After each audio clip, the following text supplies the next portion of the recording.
interesting tip for the bass. This is an electric upright bass, if nobody's ever seen one before. I normally play a double bass, which is bigger. They're kind of hard to come by, particularly when you start.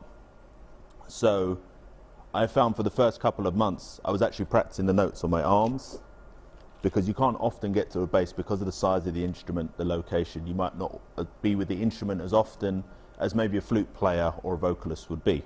So you can practice the notes that you would normally play in half position. Most of the money you will earn, or most of the fun that you'll have on the bass, is in half position and first position.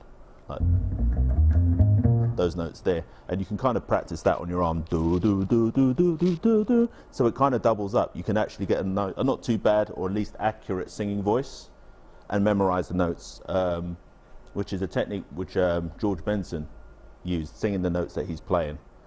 So anytime you're not near your instrument, you can still practice.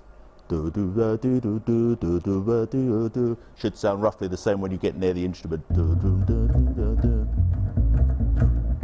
And that helps to stretch out your hand. As a bass player, the notes that you're going to be playing more often than not are a root, a fifth, or an octave. So those are nice exercises just to get your hand wide enough to play the notes that you're probably going to play. That interval is an octave. That's a fifth, and that's the meat and potatoes of the work of the bass. So you can practice that away from the instrument, or you can practice it on the instrument. I think pretty much any passionate artist inspires me. Gosh, one that's really hard. That's really difficult. I'm going to say probably Omar, which I know is cheating because I'm kind of working with him at the moment. But yeah, his influence across genres has been very inspirational. Actually, I'm going to go Nat King Cole. See, I told you I couldn't do one. Nat King Cole, because my mum used to play a lot of Nat King Cole in the house. So there's something very much inspiring about vocalists and working with vocalists. And of course, Nat King Cole was a very good instrumentalist as well, as is Omar. So yeah, I guess multi-instrumentalist. Prince, see, how can you do one? It's impossible. Yeah.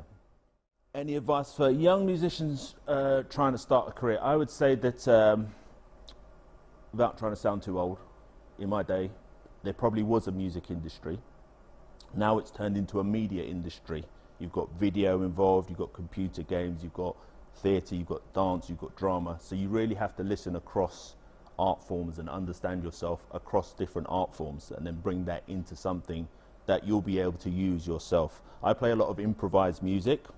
I started with some classical music, and they're very different styles in that on the bass you play a lot of rank and file. You get told what to play and you play it.